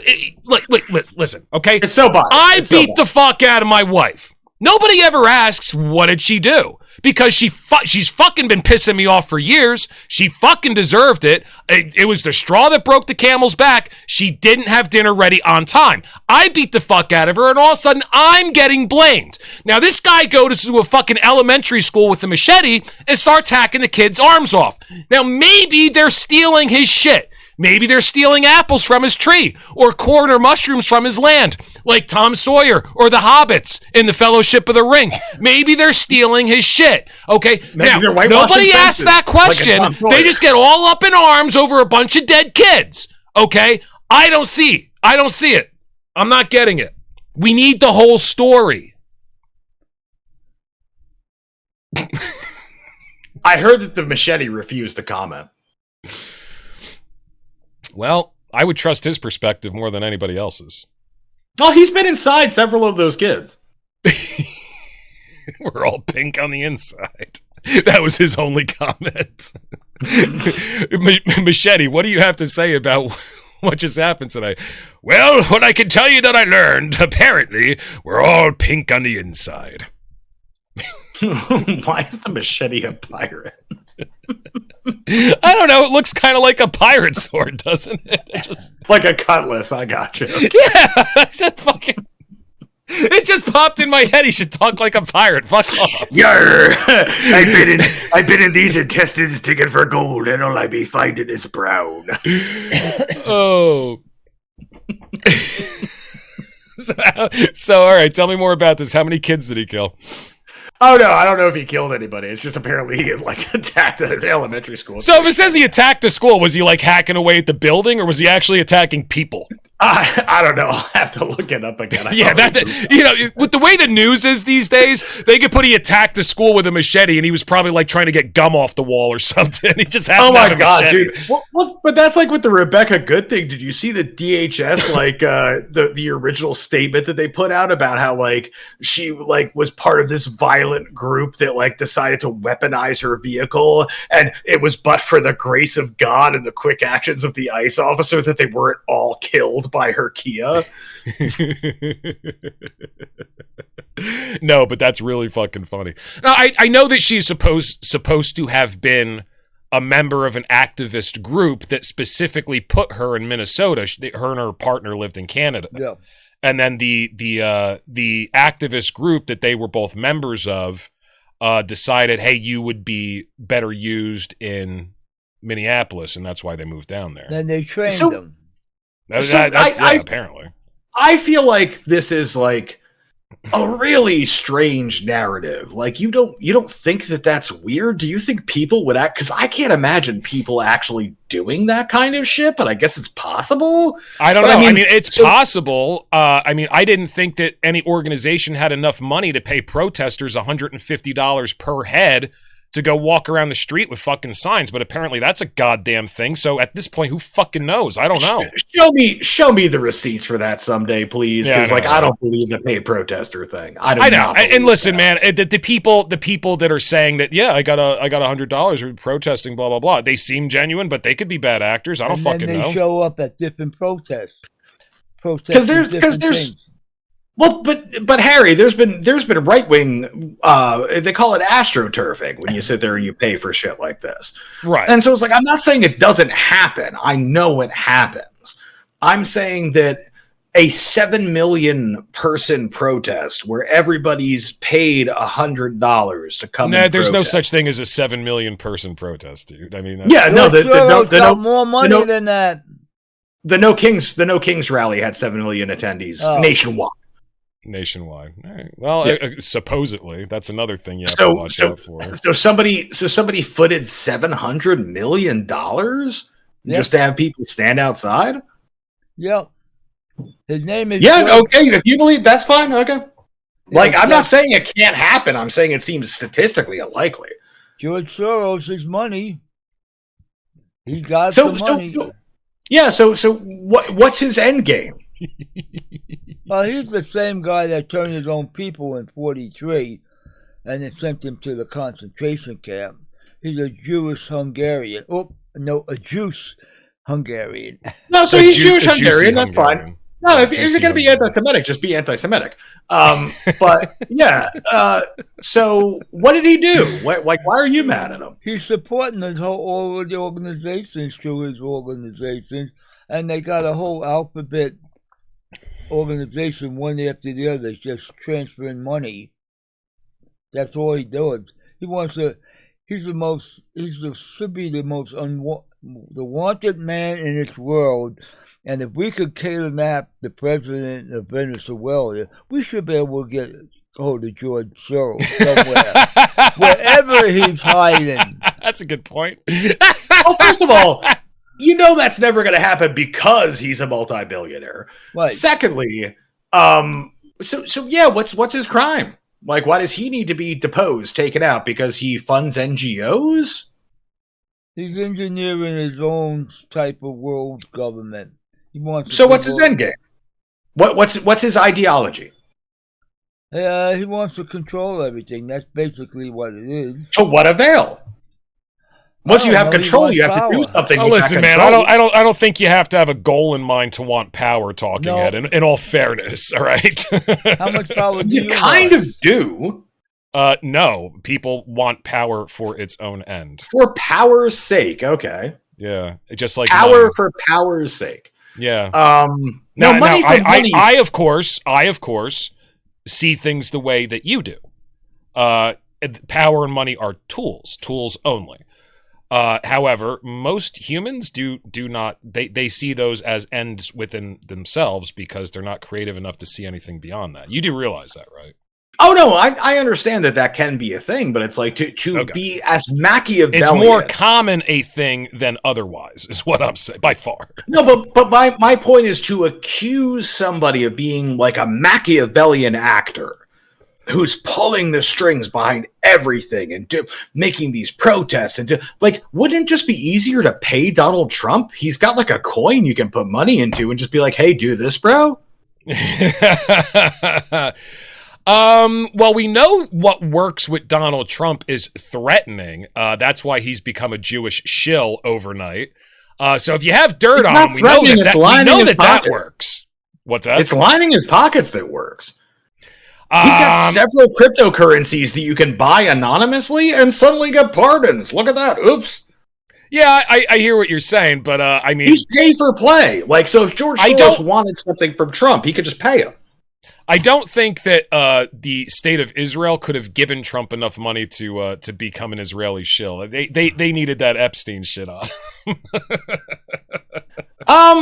So if you want to go the blackmail angle with that, sure, I could see that being a part of it. He's kind of been pretty Teflon from that for the most part, though. So it's like my thought is, because they're not releasing it. Well, sure, and he's in absolute control of the government at this point. But like my whole thing is like, if you're Israel, it's like you don't need to exert pressure on Trump. You can just give him $1 billion and he'll do whatever you want. Yeah, but listen, man, I think it's I don't know. I don't think you could convince him to abandon one world war and be like, let's do World War actually. Let's just do it in a different stage. Let's do it over here instead, guys. I think that takes a little blackmail. You know what I mean? I really think that the way the geopolitical thing is going down right now is that I do think that like he believes that world power is a zero-sum game, and he's like, okay, it's me, Xi, and Putin. So I need to consolidate the Americas as my power base because Putin's going to take over Europe and China's going to take over Asia. And then we'll just have her. And then Yahoo got over his shoulder and whispered in his ear and was like, remember Epstein? And he's like, well, America includes Israel. Of course it does. Otherwise, I agree with you. That's a possibility. I'm not taking the blackmail thing off the table. There's some kind of something there. You know, I don't know what it is or the extent of it, but like, dude was friends with the guy and close friends with the guy for like 20 years. Yeah. Like they literally threw a calendar girl party where the only two male invitees who weren't models were him and Jeffrey Epstein. Yeah. And none of the calendar girls knew that that's the party that they were going to, is just to be oogled by these two guys. I don't have a problem with it, frankly, and I've said that before. But I don't have a problem with that. I'm just saying it's indicative of the type of relationship those two had. Dude, let's think about this for a second, guys. How lucky is Donald Trump that this scandal is happening right now? Whereas if it was happening 2 years ago, you would probably be able to tell beyond a shadow of a doubt whether or not a video or a photo was AI produced or not. Now that this shit's just starting to come out, how lucky is he? This is providence of the universe. Fake news. Anything that comes out, he'll be able to say, it's AI, it's fake news. And you won't be able to tell the fucking difference. He's so fucking lucky, dude.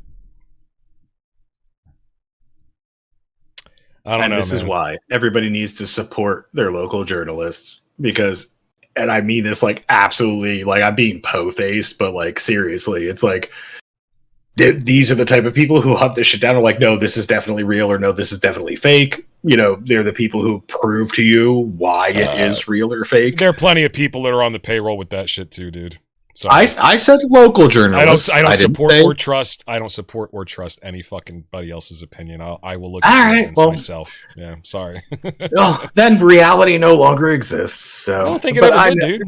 I think we've everybody else is just coming around to it. No, I know. I said we've been there for years. Yeah, I know. Yeah. All right. So speaking of AI, I do want to show you this AI fail video that I made. I think it's pretty fucking funny. Does he dive into a lawn? Watch. I feel like he watch. dove into a lawn. Watch. Oh, it sucks that it's vertical. Okay.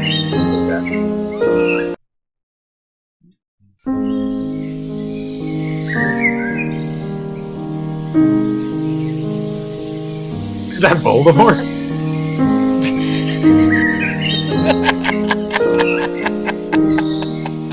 I can watch this all day. Why do you enjoy this? You don't think this is fucking hilarious? No, it's just silly. I thought it was really funny. So I gotta ask you, why is that humorous to you? Like the transitions are like kind of like, why do you think that's hilarious?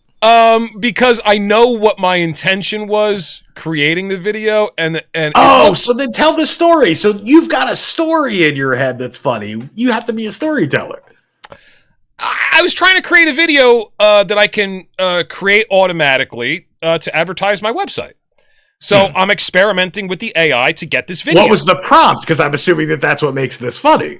No. What makes it funny is I see myself walk out with a gun and something is supposed to happen with the gun. I am not supposed to get down on all fours like a fucking animal and charge. But that's what I'm saying. Is so what was this video supposed to be? Because that's what's making it funny to you. I'm supposed to shoot the goddamn deer, dude. So basically it's supposed to so the original thing is this video is supposed to be you walking out and shooting a deer. All right, do you want to see the finished video? Wait, yeah, because like anywhere you're not getting it. For an audience, this is in no way funny because they don't have the context of what this was supposed to be. All right, I guess you're right. Yeah, you're right. There's no context. All right. Well, I don't have the video up anywhere, so I really can't show it on the broadcast. So what was the video supposed to be? It's supposed to be a deer, and then you shoot it. So here's what's supposed to happen. Okay, I'll just describe it. So there's these very popular videos on Instagram and TikTok where you have like some sort of inspirational quote or something at the top of the video, right? And then somebody walks out on their deck or in their backyard with a cup of coffee really peacefully, and it gives you an opportunity to read the quote. That's it. That's the whole fucking video. Okay. And they're really fucking popular. It's like, okay, I want to fuck around with that. So here's my idea. I'm going to come out. There's going to be a quote about art. It's advertising my website. There's going to be some sort of inspirational quote about art, very as saccharine as possible, as sickly sweet as possible. And then I'm going to walk in. I already love where you're going with this. It looks a lot like me, right? And it did that all with prompts. It even looks like my robe. It's got the collar and everything. I was like pretty impressed. I think any layman would say that was Voldemort, but go ahead. Yeah, that's fine. I find it funny because it looks like me. And I walk out onto my deck with a cup of coffee, and I take a sip, and I see some sort of animal walk out of the tree line. And I drop my coffee really quick. I drop my coffee on the floor, shoot it, and it's dead. And that's the end of the video. Now, we're going to start off with a deer. That's hilarious now. Okay. See, this is my thing. You didn't, like, how... All I'm seeing is a deer leave, a dude run across a lawn and turn into a deer. It's like, that's not funny. No, you have to understand this is only hilarious because of what it was supposed to be. Right. Because it was supposed to be this really funny concept that turned into like this weird, like, shape-shifting Voldemort. No, now it's funny. I'm glad you explained that. You're right. I understand. I understand what you're saying, and you're right. So here's my idea for the video, and I got this to the point where it's going to be able to auto-generate. I figured out how to do it. Every week or whenever I post this video, it's going to be a different creature coming out of the woods and a different quote. Okay, so it's always going to be a saccharine quote, sickly sweet. And it's just the thing that comes out of the woods that I shoot every time we create a video. It's just going to amp up absurdity till it ends up with Elmo coming out of the woods that I shoot him. So I think that I was trying to do that, and then all of a sudden I watch I'm waiting like half an hour for the video for it to render. And then the thing that I watch is me charging off across my backyard on all fours. I thought it was fucking hilarious. But that's why it's hilarious. Without any of that context, I don't get why you thought I would find that video funny. All right, fine. I understand. I get it. God damn it. It's like the cover. It's like the cover of a 1990s Animorphs book. I don't know what that is. Somebody will get that if anybody watches this that is from a specific point in time. Yeah, nobody's going to get that. Anyway, moving on. So talk about context. Good job talking, Ed. Exactly. Well, no, so that's a pointless context. That was like a little like wink, wink, nudge, nudge for two people who exist in the entire world and nobody watches the 2 out of 3 people. Yeah. Good job talking, Ed. I worked hard on that one. Fair. But I've got some critiques of your concept. Like if you don't have it culminate in Elmo. Have Elmo be where you think it's culminating. Then start having like counter militia FBI groups like coming out through the woods and like doing tactical raids on you where you're like diving in behind windows and throwing grenades out and shit because they finally come for you because you've killed one too many beautiful things. Yeah, we could escalate it to that. That would take a different path. That would take a different path. But we could once I get through my list of absurdities, we'll continue the series. Definitely. We'll do something different with it. Then I think that the very last video should just be you laying on the porch bleeding out and just the lyrics from Team America World Police, freedom isn't free, it costs folks like you and me. And if you won't chip in your $1.05, who will? Yeah. Okay. Fair enough. I think it's a good idea. Now listen, I know we wanted to talk about the Pokemon phenomenon, but I don't think we have time for that. I think we're getting to the end here. Yeah. So what do you say we do some Alex Jonesing? Are you Jonesing for some Alex Jonesing? Yeah, I can do that if you want. I guess. I don't know. Okay. All right. Soapbox time. Talking head. Anything else you want to go out on? I would just like to say that people who make AI videos of dead people telling you that you should lick the boot of the state so you don't be dead too. Yeah, not great. Yeah, super ballsy position to have. Oh yeah, Harry, like super pro-fascist. Yay! Well, it doesn't matter if you consider the government fascist or not. It's still not a very ballsy position to take. Harry, soapbox. Anything you want to go out on? Yeah, a news flash. The chief of police of Minnesota has had some of his cops quit the job. Oh, yeah, you were telling me about this the other day. Why'd they quit? And know who they joined? They joined ICE. Okay. So why did they quit being police? Because it pays more to join ICE because politics going on there, and these cops really want to deal with the protesters. Okay. So they got sick and tired of playing babysitters to these protesters. Now they want to get to the meat of it and deal with the protesters on their terms. Mm-hmm. Okay. I love that Harry, I love that you are so pro anti-protester violence. It's nice. Well, remember, I was down in January. Fuck those protesters. I don't know. Yeah. Somebody should have cracked your skull. I feel like they had a missed opportunity there. Have fun. They tried. Yeah, you were down at January 6th, but you didn't go in the Capitol. No, I didn't go in the building. I ain't that stupid. Yeah. Yeah, but he's a protester. He should have had his skull cracked. I'm glad that the police are on the right side of history now. And Mr. Trump is not El Fuhrer yet. Not yet. Yeah. Well, He might be for Venezuela, but I mean, their government. Venezuelans, I would probably be in jail or dead. Take your choice. But you know what? Well, not anymore. I mean, Trump is the president of Venezuela now. So. Well, I don't have. He's no no president. We go, like I said, I get on the line, and what happens is going to happen. I may make a difference. I made a difference in my personal life, but you know what? No one's going to follow me. So what? I stand alone. Aww. I'm with you, buddy. Yeah, but you're a shapeshifter now. You can shift into anything you want.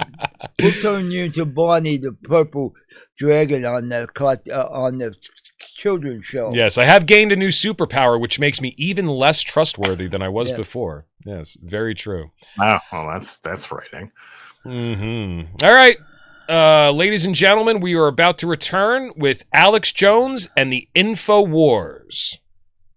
All right, people, coming back here from the truth capital of the world, Infowars.com. Also, InfoWarsStore.com. That's probably the more important one to sit there and throw out there. Infowars Store, not the InfoWarsStore.com. We also have several different fringe companies, fracking.com. We've got Trump coin.com, where we actually have a coin that is called Trump Coin. It's tradable in many different countries for bribes. But before we get to that, and we'll never get to it, is we need to talk about what's going on in the nation right now. So we've got some terrifying news here. So a lot of people here understand that there's some horrible things going on in Minnesota. There are fringe radical leftists trying to run over police officers by turning their wheels away from them.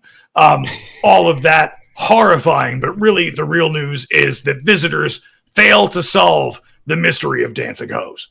Now, you have to understand, we have to dissect this from an Illuminati standpoint. So you have to understand, when we say visitors, we're talking about aliens.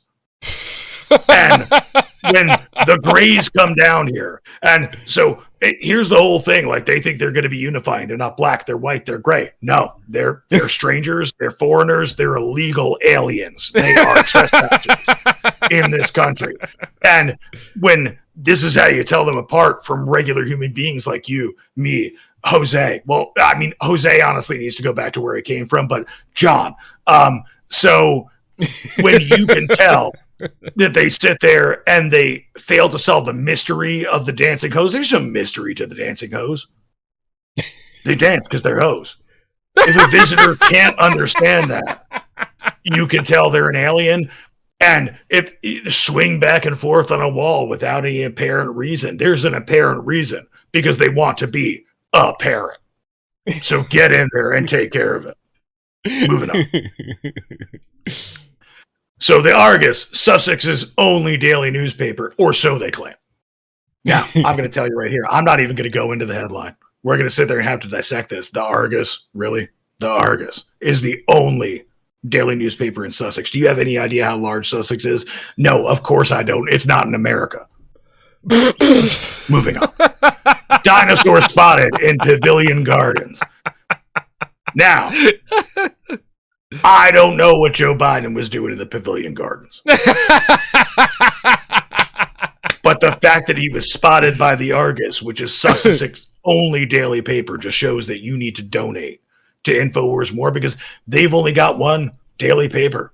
The other paper comes out what? Like, let's say it's Sussex, so obviously it's in Britannia or whatever they call it. So you have to sit there and understand. It's their only daily paper. When do the other ones come out? Every fortnight? Yeah, I don't even understand how these people tell time. They drive on the wrong side of the road. They're not human. Moving on.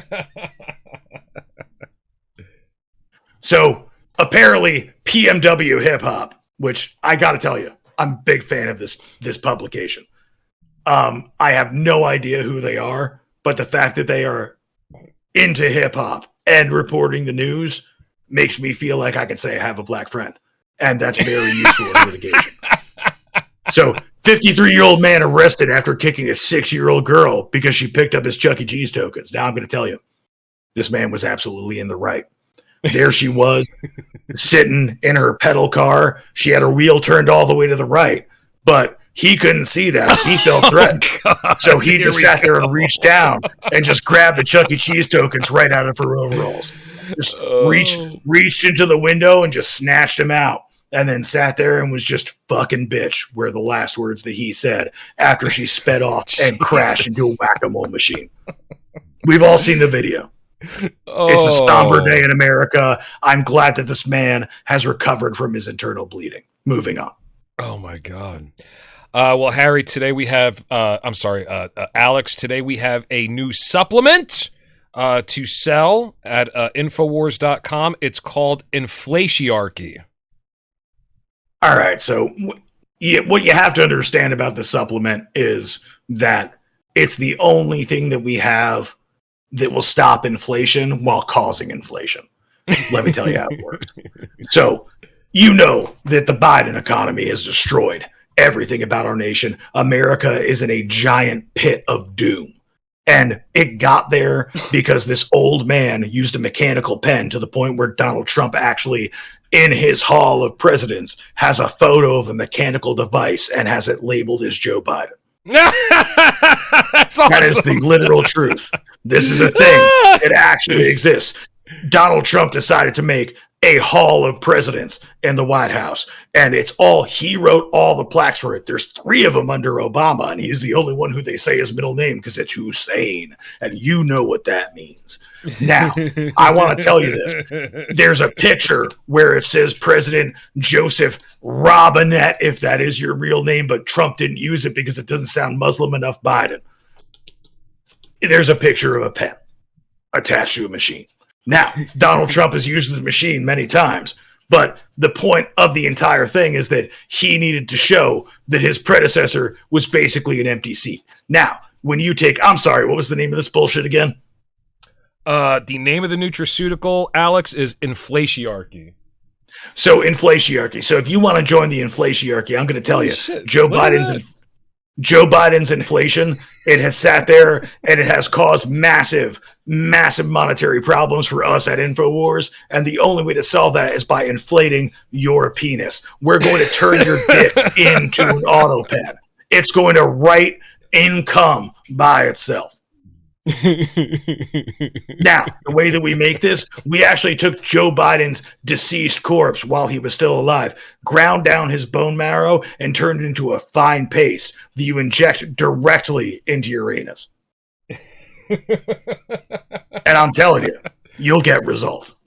You will be inflated to the point where you don't care what you're spending on it because, heck, sure, it used to be $50, but now with inflationomics, obviously we have to charge you $3,000, but that's fine because you're solving 2 problems at once: us not having enough money, Joe Biden being president, and you being soft. Sorry, that's 3. I miscounted. It seems worth it. But that's inflation for you. It turns from 2 into 3. That's how inflation works. That is how inflation works. Good job. Thank you. I think I nailed the landing on that one. So, man breaks into a Burger King and drinks gallons of deep frying oil. So, by the way, this man, I don't know if you know him, but he is the world's unsung superhero. If you look in the subtitle for this is Florida Man. Now, I don't know if you've heard stories about Florida Man, but he's been to a lot of places. He gets around. He's done a lot of things. He gets around. He gets shit done. More importantly, it's not that this shit needs to be done, but it gets done. It gets to say whether or not that's a good thing, but it's done at that point, and there's no turning back. Just like there was no turning back for this man after he sampled his first teaspoon of frying oil and decided that he was going to dive headfirst into that vat. He decided that the fries weren't good enough, or maybe he doesn't have teeth. Maybe he just wants the flavor of French fries, but without the chewing. Did you ever think of that? Maybe he's just saving time. But a Florida man found an extreme way to cheat on his diet last night because he broke into a closed fast food restaurant and drank more than 25 gallons of used oil from the deep fryers. Now, Jesus. Here's my question. When is this man running for president? Because this man is on a diet. This man is on a diet, and look what he did. He found a way to work around that diet. He's cutting through bureaucracy. Oh, only so many calories. Oh, you can't have French fries. Yeah, 25 gallons, bitch. That's how I don't have French fries. This man is a genius and should be applauded, and I really can't wait to see him become the 48th president of these United fucking States. Oh my God, it's got my vote. All right, breaking news. Lastly but not leastly, Polly, the anxious goat, is only calm when she wears her duck costume. Now, I don't know if you've seen the videos of this goat online. This goat screams, really weird, through a fence all the time. It's very famous. It's a meme video. So you can tell she's way too anxious to not be wearing that duck costume. But here's the whole thing, is you have to understand why she needs to wear that duck costume. So to understand this, we have to go back to our original story with the visitors. So when you sit there and you've got aliens among you, they can't solve the mystery of dancing hoes. What do you think they're going to do with screaming goats? How do you think? So this goat is ingeniously trying to confuse these visitors to make them think, hey, this planet's uninhabitable. Look at this. This is a goat and a duck. It's screaming at me. This man, he's on a diet and weighs 400 pounds and drinks 25 gallons of cooking oil. These are all the measures that we need to take as Americans to stop these visitors. And once we get these illegal aliens out of the country, then we can deport more brown people.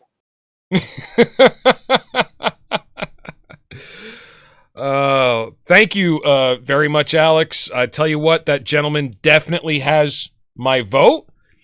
I thought that Polly, the trans goat, was gonna come out of your mouth, but that's okay. No. You have to understand. So there's a difference between sexuality and sexual expression. So sure, she's polyamorous. That just means that she takes on multiple lovers of different sexes. See, the common misconception about the difference between transgender, polyamorous, non-binary, there's 4 different categories that they're sitting there and talking about here. And we could get into depth on this, but I'm sure I don't want to because I hate them all. But the whole thing is that you have to understand that your sexuality is different from your sexual expression, is different from your gender, and is different from your gender expression. So the whole thing is Polly is polyamorous. That's fine. She fucks a duck and screws a kangaroo. Jesus Christ, that's perfect. Good landing. Oh my God. Thank you very much, ladies and gentlemen, once again for watching the New World Order broadcast. And just remember, we're watching you too.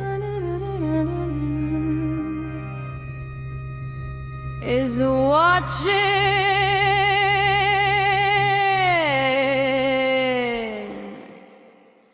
There are strange